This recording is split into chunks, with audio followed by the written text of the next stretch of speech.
Want your customers to receive discounts? Here's how to set it up in Checkify Plus, step by step. Go to Checkify Admin, Discounts, and then Create Discount. Give your code a name or create a random one, and for convenience, you can name it so that it is easier to search for.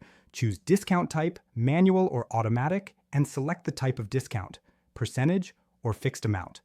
Enter the discount amount here, for example, €10. In this block, set the minimum requirements for the discount, no conditions, minimum order amount, or minimum number of items. Here, select whether the discount applies to the entire order or only to specific products or collections. Specify the start date and time of the discount. If necessary, set the end date of the promotion.